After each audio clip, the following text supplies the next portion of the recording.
Bonjour à tous et à toutes, aujourd'hui je vous retrouve en vidéo pour vous présenter mon deuxième point lecture pour le mois de mai et je vais donc vous présenter 5 romans comme d'habitude. Je vous parlerai tout d'abord dans ce roman des Enfants de Pickwood de Rod Marty, puis je vous parlerai de Calendar Girl mais de Audrey Carlan, ensuite je vous parlerai de Questions de standing de Sophie de Villenoisy, puis de Nymphéa Noire de Michel Bussy, c'était quoi ce bruit, que j'ai lu en lecture audio, et enfin pour terminer je vous parlerai de Jours sans fin de Delphine de Vigan. Du coup, je vais donc attaquer tout de suite avec Les Enfants de Pickwood de Rod Marty, que j'ai donc lu sur ma liseuse, avec une couverture qui ressemble à ça, qui est sortie chez Scrineo il y a quelques temps maintenant. Du coup, pour Les Enfants de Pickwood, il s'agit d'une histoire qui se passe dans un petit village qui s'appelle Pickwood. Et dans ce village, en fait, il y a eu un tragique accident plusieurs années auparavant, puisque le car scolaire qui contenait donc tous les petits enfants du village a eu un gros accident de la route et pas mal d'enfants sont décédés. Le chaman du coin a été appelé et il a réussi à ramener à la vie plusieurs des enfants, mais pas tous, mais quand même plusieurs sont revenus à la vie. Et en fait, on va voir que toute cette histoire va revenir hanter tous les habitants de Pickwood pas mal d'années plus tard, je crois une 10 ou quinzaine d'années plus tard, puisqu'en fait, pas mal des habitants vont commencer à avoir des plaies qui apparaissent sur eux, et des plaies qui peu à peu vont commencer à ressembler à de la pourriture. Le médecin du village va se retrouver assez débordé, mais le médecin est également le fils du chaman, et du coup, il va un petit peu faire appel à tout ça pour essayer de résoudre ce problème. Donc on va dire que c'est un livre qui pourrait se qualifier de thriller fantastique, mais je tiens à préciser qu'il y a quand même certaines scènes qui peuvent paraître un petit peu glauques et qui du coup ne sont pas à mettre entre toutes les mains. Pour ma part, il y a quand même quelques scènes où j'ai pas trouvé ça très chouette et j'ai trouvé ça un peu crade. Donc voilà, après ça reste un très bon roman et surtout j'ai trouvé que c'était un roman très original et qui m'a beaucoup plu de ce côté-là et beaucoup surprise. Donc voilà, j'ai pas eu le coup de cœur comme c'était le cas pour beaucoup de personnes malheureusement, mais par contre ça a été une très bonne lecture pour moi que j'ai trouvé très originale, très appréciable et qui en plus de ça se lit plutôt vite. C'est un roman qui fait quelque chose comme entre 300 et 400 pages, donc voilà. Je lui ai mis pour ma part la note de 17 sur 20 et c'est une lecture que je vous recommande si c'est un genre qui vous intéresse. Ensuite, j'ai donc lu Calendar Girl Mai de Audrey Carlan, toujours sur ma liseuse. Donc je continue les petites aventures de Mia petit à petit. Donc en fait Mia c'est l'histoire, enfin Calendar Girl c'est l'histoire de Mia qui est une jeune femme qui va décider de devenir escort girl pendant un an afin de renflouer, enfin de résoudre les problèmes de dette de jeu de son père. Et du coup voilà, on suit les aventures de Mia. Chaque mois elle part dans une ville différente avec un homme différent qui loue ses services.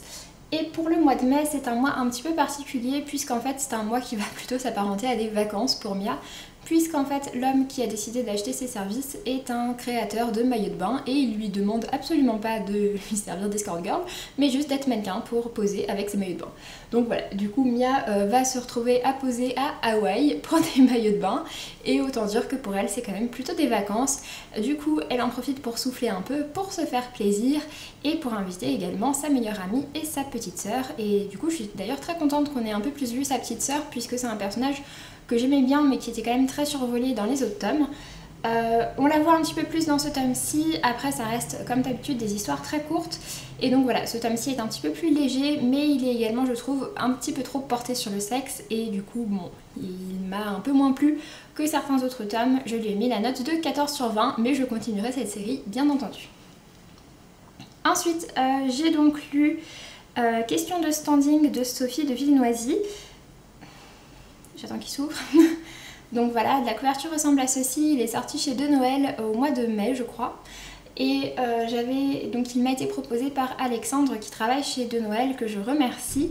En fait, je le remercie également pour les échanges qu'on a pu avoir ensuite, puisque j'avais un petit peu peur étant donné que c'est un roman que j'ai abandonné. C'est un roman qui est assez court, il fait quelque chose comme 200 pages et c'est un roman de chick lit. Mais voilà, j'ai décidé de l'abandonner arrivé au milieu puisque je n'arrivais absolument pas à retrouver la motivation pour le lire. Et du coup, vu que ça me gênait d'abandonner un service presse en cours de route, eh bien je ne m'autorisais pas à commencer un autre livre à la place. Je restais bloquée sur ce livre-là. Et voilà, assez rapidement, au bout de 2 ou 3 jours, j'ai dit à Alexandre que voilà, je préférais arrêter cette lecture, qu'elle ne me convenait pas, ou alors qu'elle ne me convenait pas en tout cas au moment où je devais la lire. Et du coup voilà, il a très bien pris ça et je le remercie vraiment. Donc pour ceux que ça intéresse, question de standing, c'est l'histoire d'une jeune femme qui est une héritière, qui a toujours eu une vie très aisée, qui a toujours été très riche et qui actuellement est divorcée du père de ses 2 enfants dont elle a la garde alternée. Sauf que en fait son ex-mari va décider d'arrêter de lui verser sa pension alimentaire puisqu'en fait il a décidé de se mettre en congé parental pour pouvoir élever l'enfant qu'il a eu avec sa nouvelle femme. Et du coup notre héritière se retrouve sans le sou du jour au lendemain et c'est une situation à laquelle elle n'est évidemment pas du tout habituée. Et donc voilà, elle va essayer de trouver comment sortir de cet embarras. Donc c'est un petit roman de chick lit vraiment très léger. Pour ma part, donc comme je disais, ça n'a pas du tout correspondu avec mes envies du moment. Pour autant, ça reste une lecture plutôt fraîche et plutôt légère. Donc voilà, si c'est quelque chose qui vous intéresse, ça peut convenir par exemple pour une lecture sur la plage ou ce genre de choses. Mais avec moi, ça ne l'a pas fait et du coup, je ne l'ai pas noté puisque je ne l'ai pas fini. Ensuite, j'ai donc lu et plutôt écouté d'ailleurs Nymphéa Noire de Michel Bussy. En fait, Hermine qui travaille chez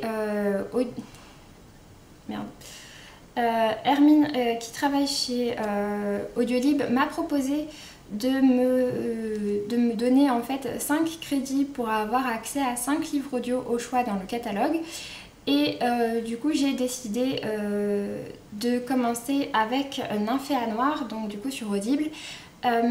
Nymphéa Noire, enfin j'ai décidé de commencer par ce livre là tout d'abord parce que je n'avais jamais lu de Michel Bussy et que j'en entends énormément de bien, et puis surtout parce que j'avais déjà eu d'autres échos de personnes qui ont lu Nymphéa Noire en livre audio et qui avaient adoré la lecture qui avait été faite, qui est faite donc par Colette Saudoyer, je suis pas sûre de la prononciation du nom de famille.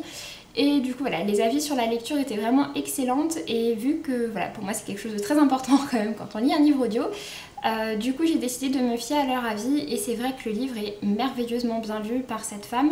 Du coup c'est elle qui lit absolument tout, qui fait toutes les voix de tous les dialogues etc. Mais elle arrive vraiment très bien à moduler sa voix et ce qui fait qu'on ne se perd pas du tout dans les personnages et qu'on comprend vraiment à chaque fois qui est en train de parler. Donc voilà, j'étais vraiment très contente de ce côté-là. Pour l'histoire, Nymphéa Noire, c'est l'histoire c'est une histoire policière qui se passe à Giverny, donc dans le village où Monet a peint ses nymphéas, et toute la peinture, etc. est quelque chose de très très important dans cette histoire. En fait, donc un meurtre a été commis et du coup on va avoir toute l'enquête de police et on va également avoir les points de vue de 3 femmes du village, à savoir Fanette, une petite fille, Stéphanie, l'institutrice du village, et une femme plus âgée.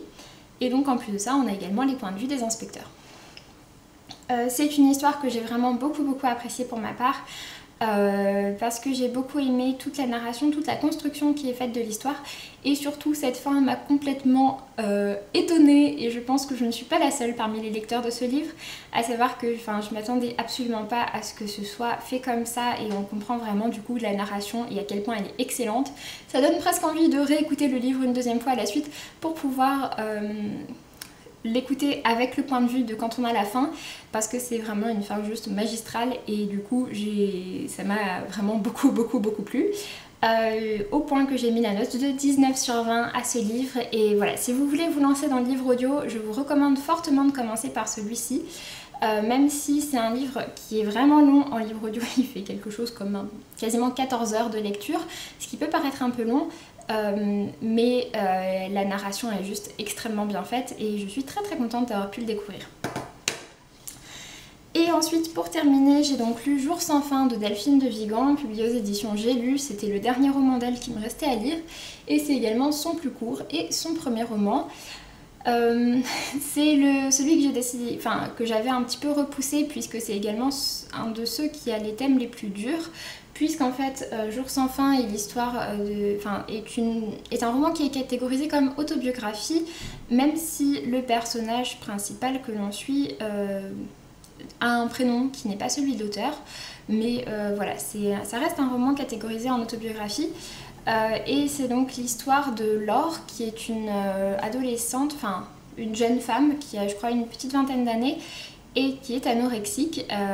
Elle va être hospitalisée dans un service de nutrition dans lequel en fait elle doit reprendre du poids pour pouvoir être autorisée à sortir.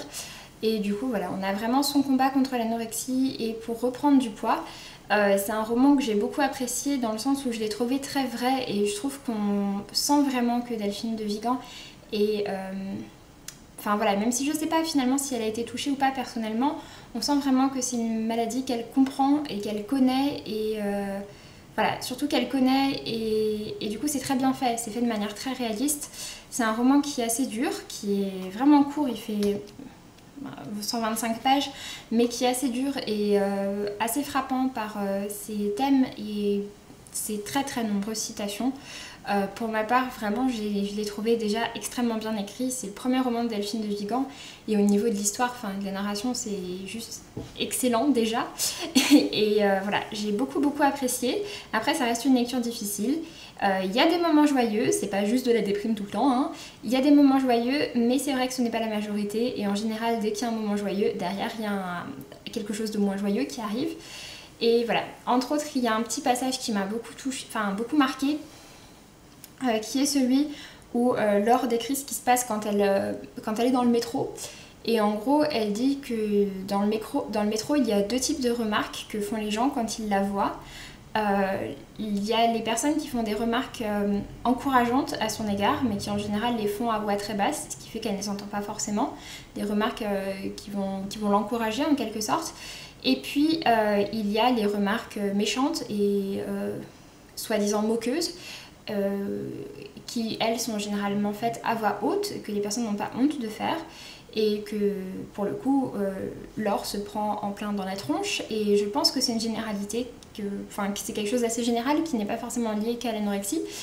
Et voilà, par contre voilà, à voix haute on va lui dire bah tiens je savais pas qu'on venait de libérer des personnes d'Auschwitz, des choses comme ça. Et voilà, ça m'a pas mal révolté ce passage, mais je vois bien que c'est quelque chose de vrai.